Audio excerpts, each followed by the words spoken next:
Our final speaker is Dr. Satyan Devadoss, who is currently the Fletcher Jones Chair of Applied Mathematics and Professor of Computer Science at the University of San Diego. Satyan has taught mathematics at Williams College, Ohio State University, UC Berkeley, the Mathematical Sciences Research Institute, Harvey Mudd College, Stanford University. Quite a tour.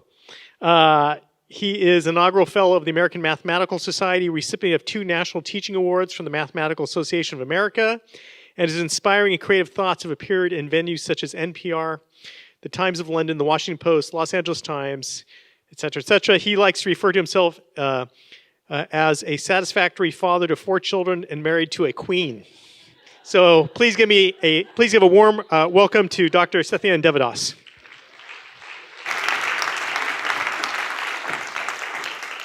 Thank you. Thank you, my friends. So first of all, a couple of apologies.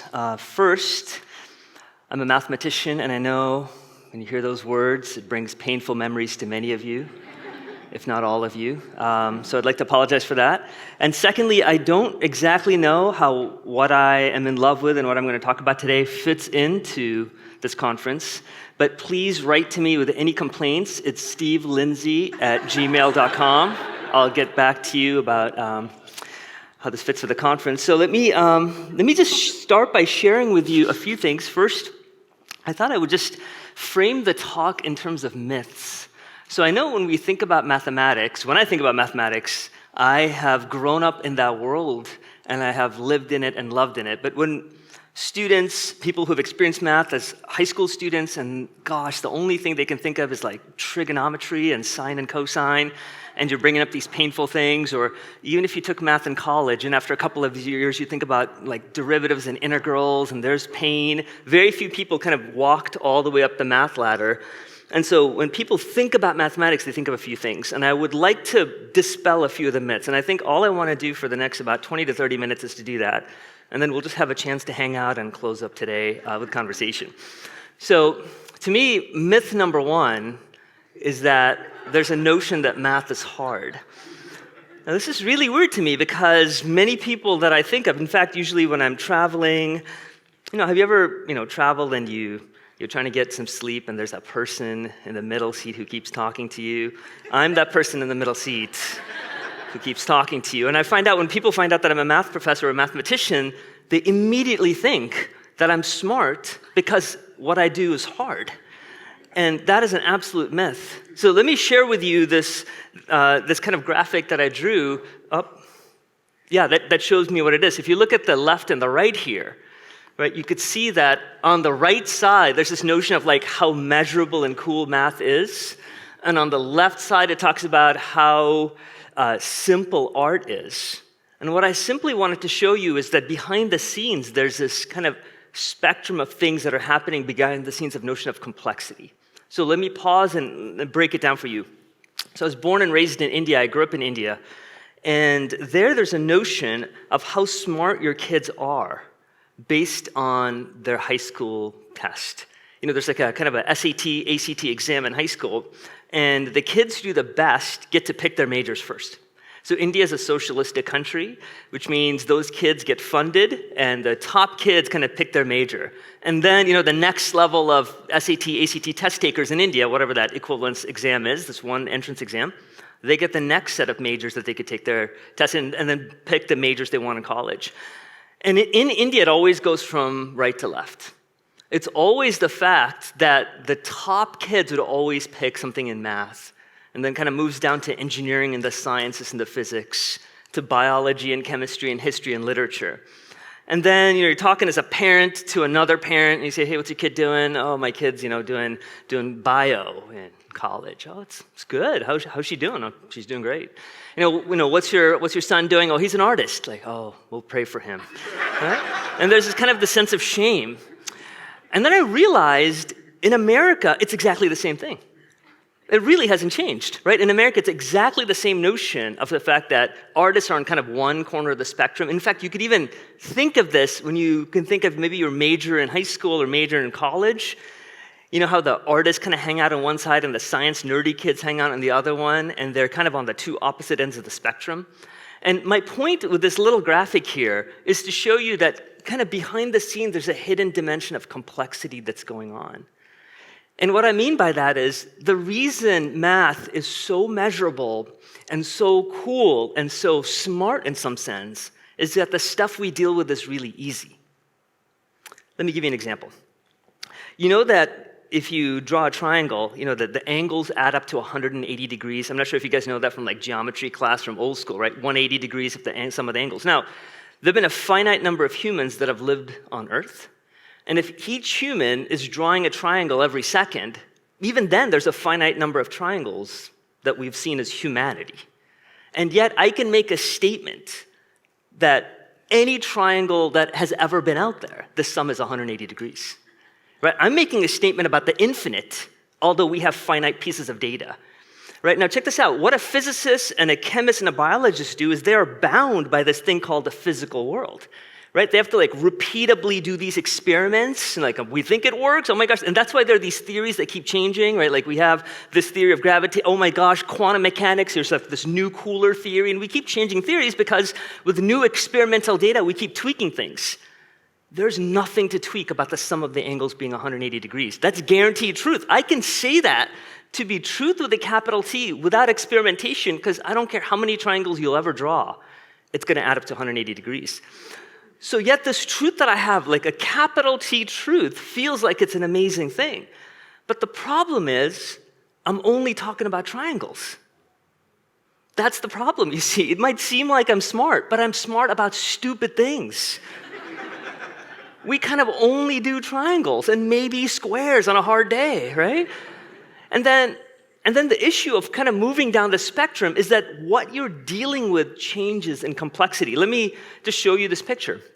So here's a picture of a fish that's been dead, clean, gutted, and the bones are right in front of you. And a mathematician, she's asked the question, can you count the number of bones on this fish? And the mathematician, she counts the number of bones and says, like 84. And they say, wow, that's measurable, right? Like that's fantastic. That's quantified. It's a metric. They say, can you do it again? Yeah, I got 84. Repeatable data, right? It just feels fantastic. And then the biologist is asked to answer the exact same question for a fish that's living. And clearly that's a far more complicated question, so the data won't be perfect, right? It's kind of a fuzzy thing. And a historian is asking the same question for a fish 10 years ago. You're dealing with harder and more complicated things. And an artist is dealing with what the fish thought about.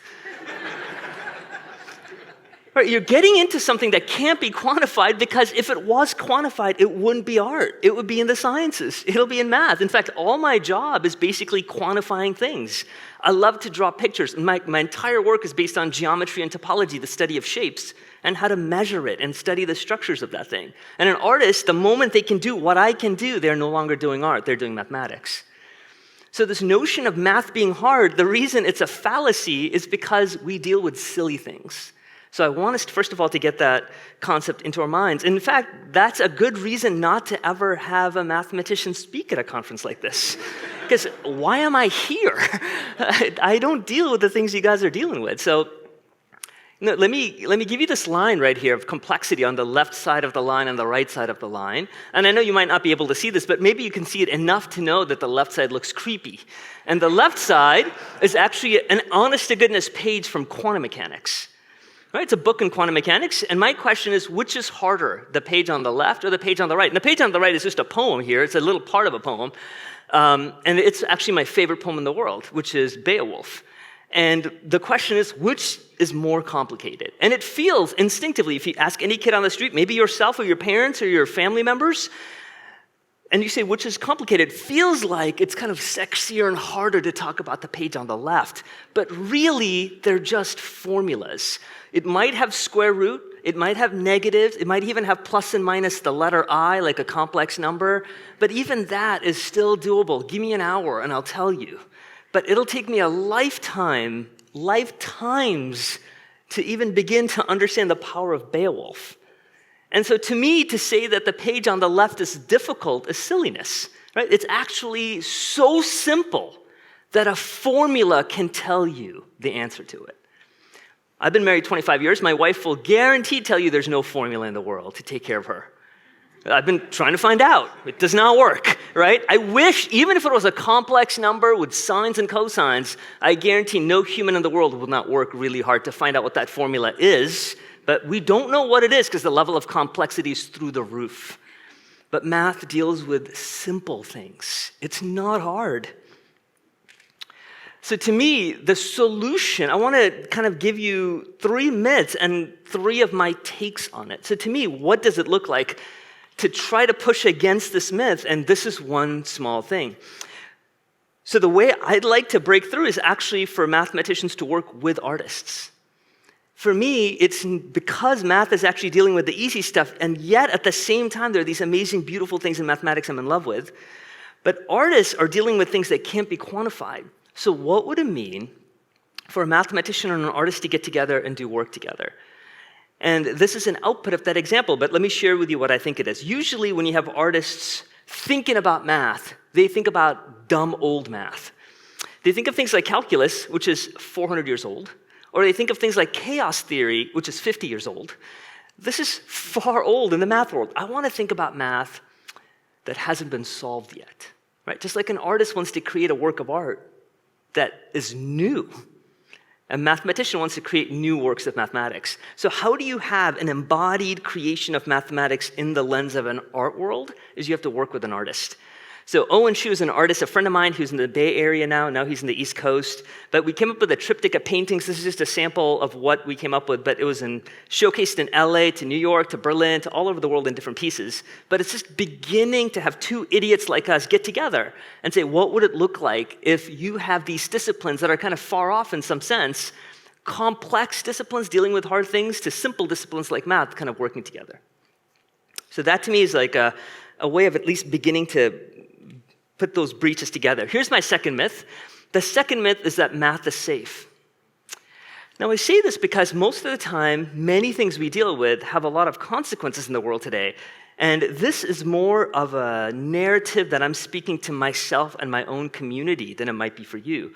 But what I mean by that is, most of mathematics, what we do, it takes about 100 to 200 years for it to have practical impact.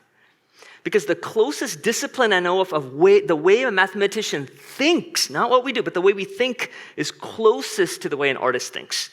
And why I say that is because we think without purpose. We play. Now, the moment you say, oh, there's a formula I can use to build an airplane, that's not math, that's physics, that's engineering. Mathematician, we think about things in 80 dimensions, 400 dimensions, and you say, what's the point of that? And the answer is, I don't care. I still get paid, and that's fantastic, right? I get paid to think about whatever I want, and just like an artist does, right? There's no limitation to the framework of applicability. A mathematician does things of pure joy because we can just play with things. We're not bound by the laws of physics and science. And so mathematicians have always got away with the notion that what we do is safe, because we can play, maybe in a couple of 100 years, the ideas we come up with might be applied someday, sometime. A physicist has to be really careful as to what they do. A biochemist has to be certainly careful about the kind of stuff they're working with because the applications of what they're doing is so close to reality. But my friends, this narrative has completely changed. This is not true anymore in the 21st century, unlike the 20th century. Every discipline of math is now applied. So I have a title. I'm the Fletcher Jones Professor of Applied Mathematics. Now, in the 20th century, the word applied math meant mathematics that was used in the world today, like turbine design, right? Like for submarines, maybe for studying the currents that flow in the air, or currents that flow in the water, for navigational systems, for airplanes, right? Like actual practical engineering applications. In the 21st century, every field of mathematics is used in the world today. And the reason it's used is because of technology.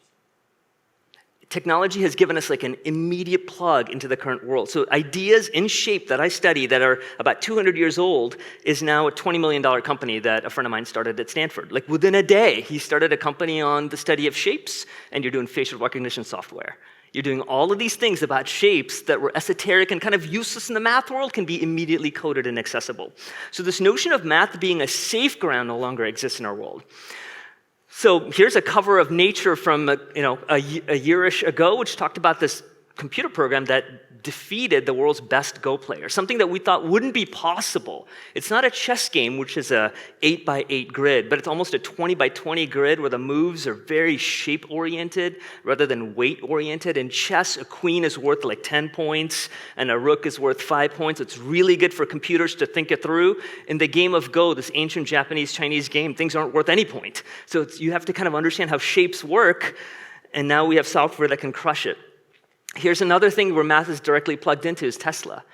I could talk a long time, and we could talk later about why I think Tesla is incredibly dangerous and why it's not something that we should be proud of in many ways. But yet, the fuel for almost every technological thing that we do is being plugged in by the power of mathematics. We are the drug dealers, and you are the ones who do the drugs.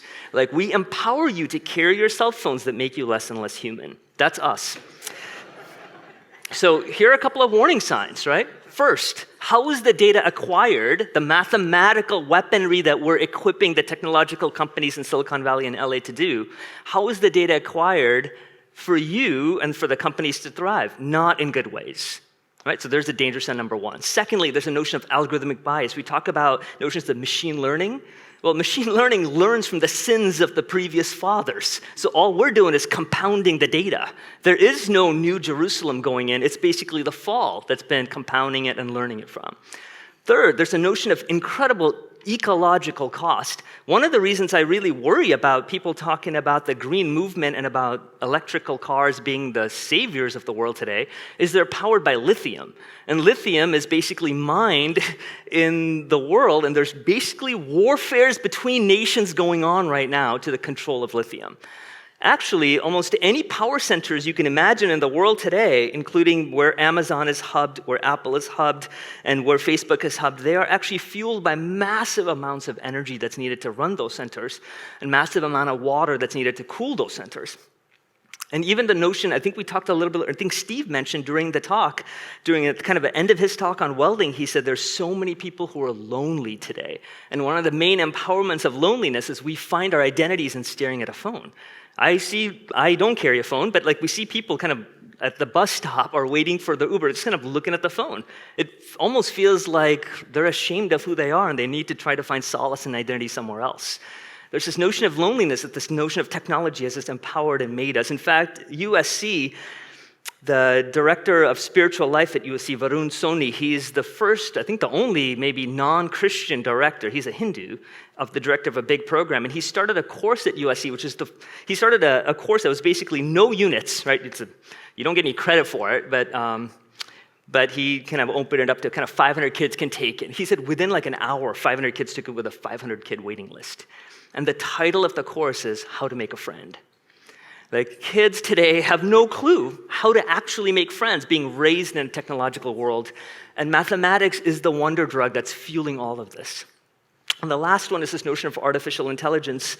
You know, there's this lovely book that came out called Atlas of AI, and there Kate Crawford makes this argument that artificial intelligence is neither artificial nor intelligent.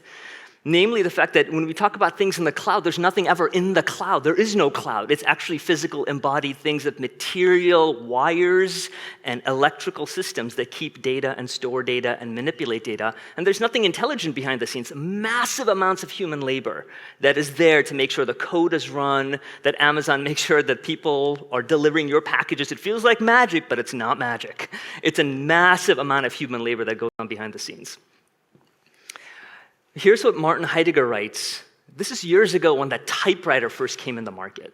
Right? He writes this thing: the typewriter tears writing from the essential realm of the hand. Mechanical writing deprives the hand of its rank in the realm of the written word and degrades the word to a means of communication.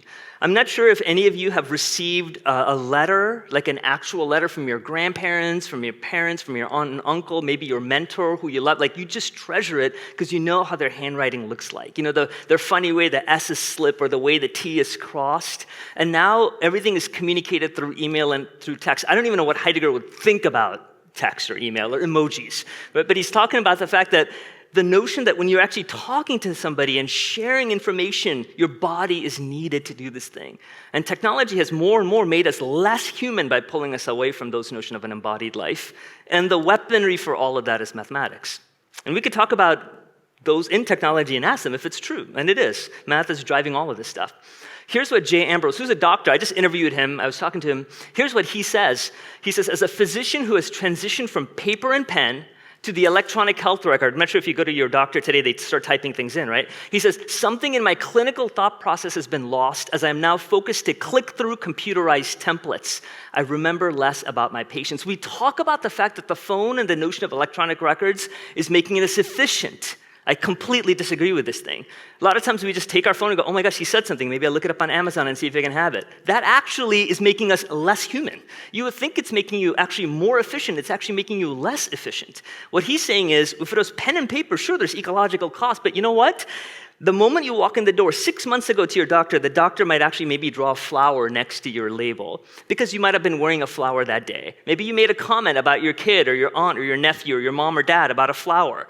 So the next time the doctor sees you 6 months later, there's this immediate, oh my gosh, you're the kid with the flower. Now, every record looks identical. The doctor that you're paying crazy money for to take care of your body has no clue who you are because everybody looks the same. There is something lost. We can talk about the gains of technology, but we never talk about the amazing work that's lost because of technology. And math is the wonder drug fueling this poison. So to me, the pushback against this thing, and this is my idiotic stance on this, the pushback against this thing is to live an absolute embodied life, like not push against technology, but get back to earth again. How much is the best way we can do this thing? So these are just pictures from my backyard. I can actually have a little yard because I'm in San Diego and not in LA. And we actually had a bigger yard in Massachusetts. It shrinks as you kind of move. But we have 4 kids and all of them are, and I don't know what other better way to say this, but they're forced to cook. I don't mean like forced to learn to cook, but like forced to cook meals for the family. Like Tuesday, you're cooking the meal. Wednesday, you're cooking the meal. And the part of it is that we could have this grandiose thing of, well, we're training them to be better, people on the world. But really, it's to feed us. Like they are laborers that we have to feed, so they might as well start cooking to feed the family. This notion of a child being somehow more important than anybody in the family, I find really funny, having grown up in India. They're part of the family and they're way below my wife and I, right? Like we're sort of the heads of the family, and they're there, right? So their part of it is to actually till the land, weed. Actually, my daughter right now, who's 10 years old, she's the youngest of the 4, she's weeding. She has a 5-hour weeding duty today. So she's, we don't have gardeners. We have 4 kids. They are the gardeners. Like, what else do you want? Right? A weed, pick, pull, all these kind of things. In fact, one of the things that I want to kind of point at about this notion of redeemed life to push against technology is the words actually by Elizabeth Pruitt. She started Tartine Bakery. Here's what she writes, which I find remarkable. There can be as much collective knowledge in a loaf of bread as there is in a smartphone. By using our hands to prepare food for our family and friends, a cultural knowledge is transmitted that no technology can replicate. My friends, we are more powerful than any imitation AI systems we can try to create. So we have to be incredibly careful and thoughtful about what that means. The problem is that going back to the first notion of math being smart, because we think that the math and the sciences are actually better leveraged and smarter than the rest of the disciplines, we've actually empowered mathematicians like me and scientists to do whatever we want. Throughout the history of human life, the goal of the artists and those in the humanities have been to keep us in a sense of checks and balances. Because if you unleash the scientists, we will think about and do whatever we want to do. And the goal of those in the arts and the humanities is to tell us, you shouldn't be doing that. But the moment you make the power play to be the fact that anybody in science and technology and math in STEM is better than the rest, then all power has been deprived of those who can actually speak into our lives. And then you have technology run rampant. So now we are in problems. The last thing I want to close with is this notion of math is mind. This is another myth, and the last myth I want to talk about. In almost every discipline, there's a notion of the fact that the body is involved in the creation of things. I especially enjoyed and loved Steve's talk about welding because of the fact of how embodied it was. And I think that's a huge thing we need as the church to be talking about, especially because God spends maybe I don't know, a verse or two, or maybe a chapter, Genesis 1 and 2, kind of fuzzy about creation. And then he's like just obsessed with the pomegranates in the temple. I mean, he has like chapters and chapters of the building of the temple. He's like, listen, I made the heaven and the earth. In case you missed it, it's for men and women. Okay, anyway, moving on. And then he just gets bored with creation. We kind of get obsessed with creation. God is really obsessed with the temple. Like, he's like, so let me tell you, not the pomegranate there. I want the candles. No, you're missing it. Like, he just wants creation and embodied life in a very weird way that we keep wanting to ignore and wanting to just obsess with Genesis 1 and 2. So to me, this notion of almost every discipline I know, if you think about the sciences, they're touching things. If you think about those in history, they're embodied in history. Literature, you're like talking about scrolls and poetry. You're actually going to Germany to find out when things were written. You're going to Finland and Sweden trying to understand Beowulf. Math somehow feels like a very disembodied thing. It feels like you're always kind of in your mind. And so here are a couple of things I want us to think about. Bertrand Russell, a philosopher and a mathematician about 100 years ago, penned these words. He writes, remote from human passions, remote even from the pitiful facts of nature, the generations have created an ordered cosmos where pure thought, he's talking about math right now, where math can dwell as in its natural home, and where at least one of our noble impulses, and listen to these words, can escape the dreary exile of the actual world. Translation, he's like, math, I can't wait to get the hell out of Earth. Literally, like Earth, dreary, exile, hellish, and I cannot wait to escape into a disembodied life of pure thought. The problem is, though, this is kind of what our culture, including the Christian church, has adopted. We kind of believe that somehow this disembodied life could be good. This notion 100 years ago is still kind of the air that we're all breathing. And to me, it's a dangerous air. So let me give you one example as to why, although Bertrand Russell can talk about those things, our bodies push against it. There's a linkage called the Posillier Linkage. And this was a linkage that was found by a French engineer, kind of a novice engineer. And here's the puzzle. The puzzle was, can you take rotational motion and turn it into linear motion? Can you take movement of circles into movement of lines? If you can do that, that's amazing because you can have trains move, right? Like things that turn can actually propel you across down the line in terms of circular to linear motion. Nobody knew exactly how to do this thing. They had tons of these linkages going in different ways. Posillier came up with a solution that for 200 years, no engineer or mathematician knew how to do. And there's a guy named J.J. Sylvester who's a math professor. He was at Johns Hopkins before he went back to England again. He had Posillier's linkage built, like using little wooden rods. This is actually built out of plexiglass that's in my office. So if you make the little red dot move back and forth along that circle, the green dot moves up and down in a line. It only takes 6 bars. It's ridiculously simple. When people saw it, they were just blown away about the simplicity of the solution. J.J. Sylvester, this mathematician, had this Posillier linkage physically built, and he gave it to Lord Kelvin. I don't know if you know who Lord Kelvin is, like Kelvin temperature scale. You know, that Kelvin? Lord Kelvin was a person who literally ruled the earth at that time. Like when he spit, people would study his spit. Oh my gosh, the way he spit was beautiful. They just, anything he did, he couldn't do any wrong. And Sylvester gave this to Kelvin. And here's what Sylvester writes. Lord Kelvin, this model, he's talking about this model, nursed this model as if it had been his own child. And when a motion was made to relieve him of it, he replied, no, I have not had nearly enough of it. It is the most beautiful thing I have ever seen in my life. Even Kelvin, who very much so is thinking of this leader of this moment of the scientific notion, wants an embodied thing in his hands. He loves the notion of touch. Although we can think about disembodied and movement, I'm going back to Steve's talk about welding again. You go back to this notion of wanting to touch. The joy in some of those students is, oh my gosh, I have this calling where I'm actually making something physically. My whole body is engaged. The reason that LPs, vinyls right now, are more popular than the history of vinyls. This is ridiculous, right? Because when you only had vinyl, I could understand why you'd want to buy vinyl. Now we don't only have vinyl, and yet we're buying more vinyl than when we only had vinyl. What the? Now this doesn't make sense because we have Apple digital lossless files. Like, it's lossless. That means what the studio is hearing is what you literally are hearing, and we're willing to pay more money for a scratched up piece of vinyl. Like, why is this? It's not because we want to be cool, maybe, but it's really because of the fact that we want to touch things. Because we have been depriving our body of touch. Why do you think you paid $30 for a cup of coffee? It's because for the whole day, your body is deprived of being in a cubicle, and it says, you owe me a date. And you're gonna spend a lot of money on this date, and it's gonna be $30. And you go, are you kidding me? It's like, shut up, take me out to a cup of coffee. And you just go into a coffee shop, a barista says hi to you, you feel like a human again with other humans, all your senses are active, sound, hear, touch, smell, everything is there, and then you go back to your cubicle again, into your Zoom world. And yet, that's what you're paying your money for to make your body embodied.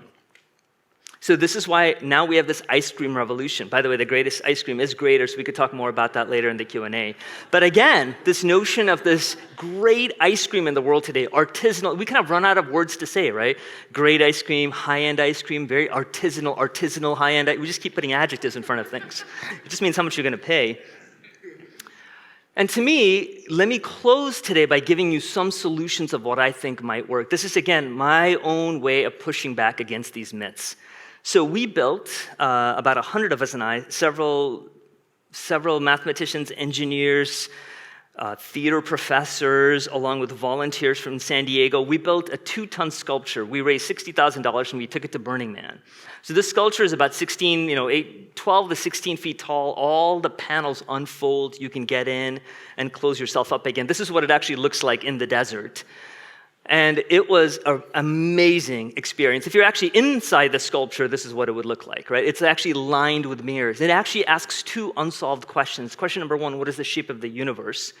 The mirror dodecahedral alludes to Poincaré's dodecahedral sphere as a way of the shape of the universe itself. And the second thing is, what does it mean to be human again? And that's why it's called Unfolding Humanity, because it has that matrix digital framework at the top. So here's one example of what it actually means to push back. Actually live an embodied life and touch embodied things and create embodied creatures and objects. And the last thing I kind of want to close with is this little studio that I have in my university. So the question that I asked was the following thing. Why is it in every discipline, certainly in the sciences, that people have laboratories? You know, there's a bio lab. There's a chem laboratory, there's a physics lab. There's even, oh my gosh, a computer science lab, that's disgusting, right? A disembodied life, right? Like all that stuff.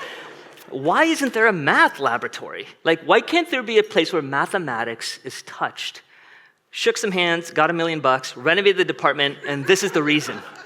So this is just a place where on one side is a wall-to-wall chalkboard, and on the other side is a craft store.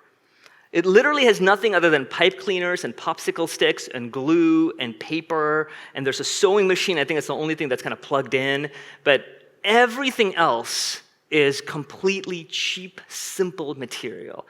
I want students and members of the community to go in and just play with mathematics. It's not about coding. The access from who you are to what you can touch needs to be almost zero. Hopefully, this notion can try to push back against some of these myths we're talking about. Thank you so much for your time. Appreciate it.